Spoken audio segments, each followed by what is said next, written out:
જય શ્રી રામ મિત્રો. વીકેન્ડ માર્કેટના એનાલિસિસમાં હું તમારું સ્વાગત કરું છું. આથી હવે દર સન્ડે વીકેન્ડ માર્કેટની એનાલિસિસ વિશે આપણે ચર્ચા કરીશું. તમે નિફ્ટીનો ચાર્ટ જુઓ. અહીંયા જો સપોર્ટ લઈ લે, કાલે ગેપ અપ ઓપન થાય ને તો પણ ઉપરના આ રેઝિસ્ટન્સ 26,200 પહેલું રેઝિસ્ટન્સ આવે છે અને એ કુદાવશે ને તો 26,344 બીજું રેઝિસ્ટન્સ મેજર છે. સપોર્ટ લેવલ કયું છે? તો આ ગેપ અપ થિયરી મુજબ આ ગેપ ફિલ કરવા આવી છે. આ ગેપ ફિલ થઈ ગયો છે. ચાલો, કદાચ આ બે વચ્ચે પણ ગેપ કહી શકાય આપણે, એવો છે. તો અહીંયા સુધી જો માર્કેટ કાલે બાઉન્સ બેક ન મારે તો એ 25,740 સુધીનું લોઅર બોલિંજર બેન્ડની રેન્જમાં આવી શકે એમ છે. ને અહીંયા અપર બોલિંજર બેન્ડ 282 આજુબાજુ છે, એટલે 26,300નું મેજર રેઝિસ્ટન્સ સાબિત થાય છે. એટલે નિફ્ટી અહીંયાથી નીચે આવી શકે છે. અને બેંક નિફ્ટીની આપણે જો ચર્ચા કરીએ તો બેંક નિફ્ટી હવે કહેવાય ને એના લોઅર બોલિંજર બેન્ડને ટેસ્ટ કરવામાં હજી અહીંયાથી 250 પોઈન્ટ અરાઉન્ડિંગ હજી ડાઉન સાઇડ થઈ શકે એમ છે. અને અપર લેવલ હવે આનું અહીંયાથી ઉપર 900 પોઈન્ટ અને અપર બોલિંજર બેન્ડને ટેસ્ટિંગમાં લાગી શકે એમ છે. સોરી 700 પોઈન્ટ અપર બોલિંજર બેન્ડમાં લાગી શકે એમ છે. હવે સેક્ટરો વિશે આપણે ચર્ચા કરી લઈએ. ઇન્ડાઇસિસ એવા કહેવાય છે.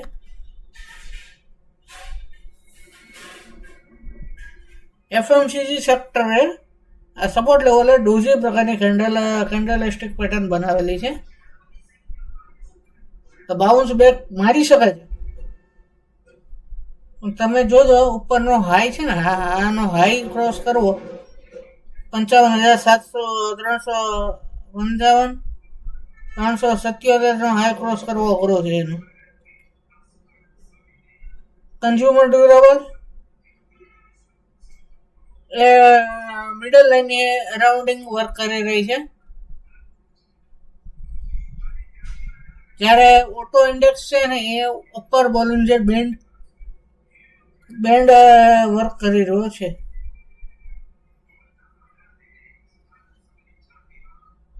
અને લોઅર બોલિંજર બેન્ડની વચ્ચે નેરો છે આ બેન્ડ. જ્યારે નિફ્ટી રિયલ છે ને એ સેક્ટર મિડલ બોલિંજર બેન્ડે સપોર્ટ રદ્દુ જોવા મળે છે, કારણ કે ઘણા દિવસથી ટેસ્ટ કરે છે પણ એને બ્રેક કરી શકે એમ નથી. બેંક નિફ્ટી હમણાં તમને કીધું એમ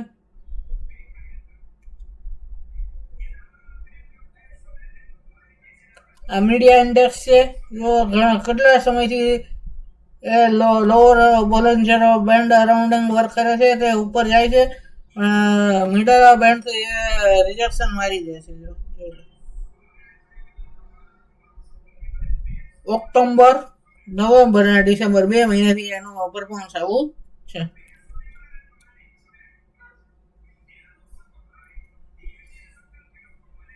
પ્રાઇવેટ બેન્કિંગ સેક્ટરમાં કેમ છે? પ્રાઇવેટ બેન્કિંગ સેક્ટરમાં પણ ડોજી પ્રકારની કેન્ડલ બની છે, લો લેવલ ઉપર બની છે.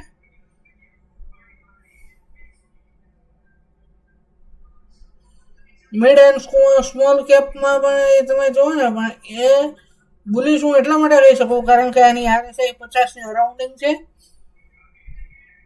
અને એ પાછો અહીંયા સપોર્ટ લઈ લે શકે એમ છે, કારણ કે તમે જો અહીંયા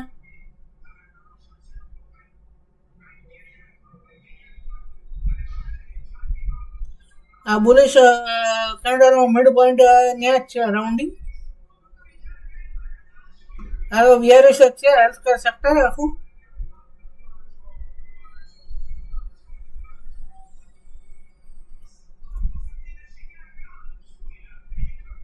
ફાર્માસ્યુટિકલ ઇન્ડેક્સ ડાઉન સાઇડ છે. ફાઇનાન્શિયલ સર્વિસીસ એ પણ ડાઉન છે. PSU bank down side.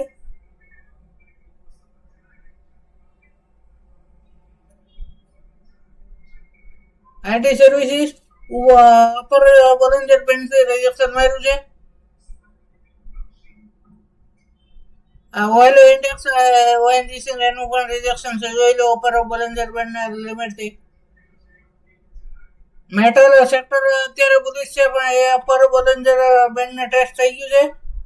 RSI પણ હવે તમે જોવો ને ઓવરબોટ ઝોનને અરાઉન્ડિંગ છે. તો આપણે વીકલી માર્કેટ માટે થોડાક સ્ટોક આપણે જોઈએ છે જે કાલ માટે ખૂબ જ ઇમ્પોર્ટન્ટ સાબિત થાય એમ છે. પહેલો સ્ટોક છે ઉજ્જીવન સ્મોલ ફાઇનાન્સ બેંક. એનો ટાર્ગેટ છે ને 55.37 નો છે. And any market price stop loss એનો 49 નો છે. તમે જોવો ને 1:2 નો રેશિયો પરફેક્ટ સારો નથી પણ 1:1 નો રિસ્ક રિવોર્ડ મુજબ પણ થઈ શકે એમ છે. હવે IDBI બેંક છે ને એ 101 ઉપર એને બંધ ક્લોઝિંગ આપી છે ક્લોઝિંગ બેસિસ ઉપર. તો હવે આપણે એને 98 કે 97 ના SL થી આપણે આને બાય કરી શકીએ છીએ અને એનો ટાર્ગેટ હશે 106 ને 106.57. કેનરા બેંકમાં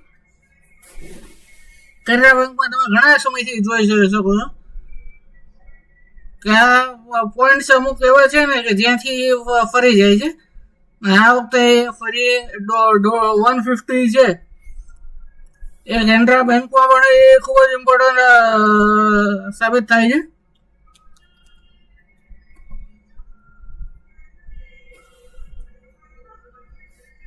global business perspective ગ્લોબરેસ.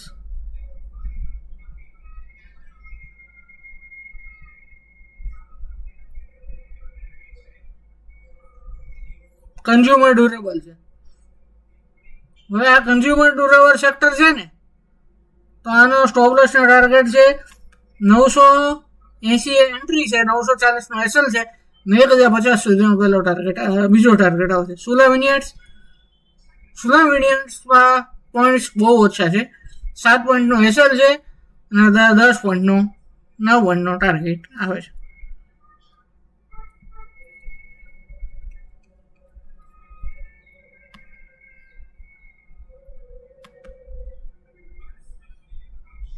Birla cable limited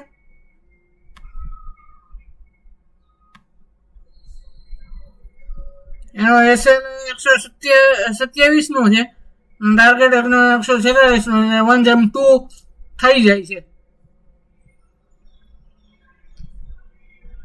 આના પણ 1:2 છે. એલિકોન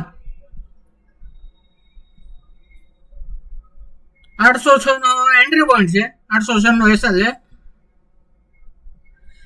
897 નો એસએલ આવે છે. ગોદરેજ ઇન્ડસ્ટ્રીઝમાં 984 નો એસએલ છે.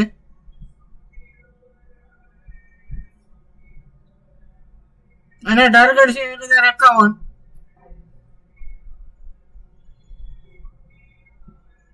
PEE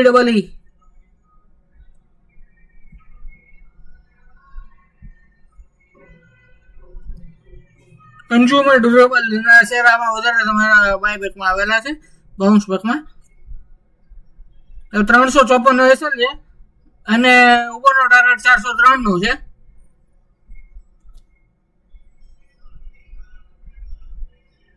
TTK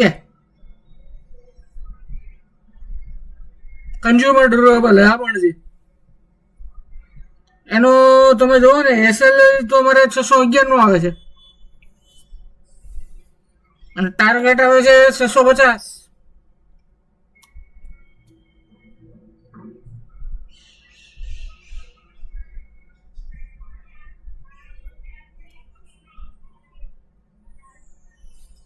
Panasonic engineering India, આ પેનાસોનિક ના આપણે સેલ ને બધું આવે છે ને જે એ છે.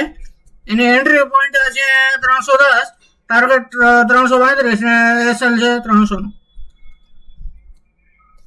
WEL wonder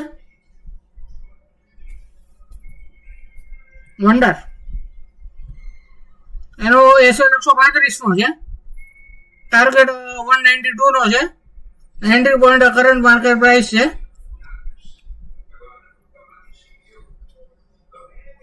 wealth first product એનો એસએલ આવે છે આપણે 912, entry point 946, target is 148. અમુક શેર્સ છે ને રિસ્ક રિવોર્ડ રેશિયો 1:3 સુધીનો બેસી જાય છે. આ તમે જોવો સેટ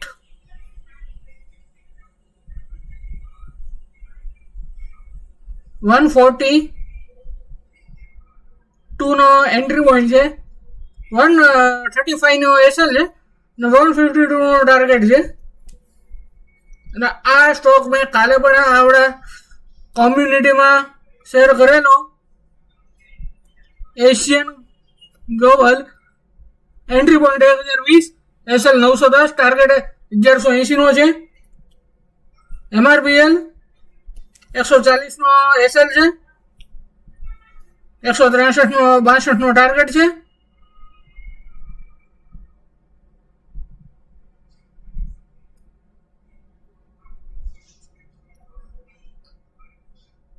બટરફ્લાય એનો 635 નો એસએલ છે, એન્ટ્રી પોઈન્ટ માર્કેટ છે, ટાર્ગેટ 713 છે. BSL હવે આનો એન્ટ્રી પોઈન્ટ 148 નો આવે છે, નહીં સ્ટોપ લોસ 148 છે, એન્ટ્રી પોઈન્ટ 157 નો છે, પહેલો ટાર્ગેટ 162, જો એ કૂદી જાય તો 180 લગીનનો ટાર્ગેટ આવે છે. Thank you for listening friends. Thank you friends.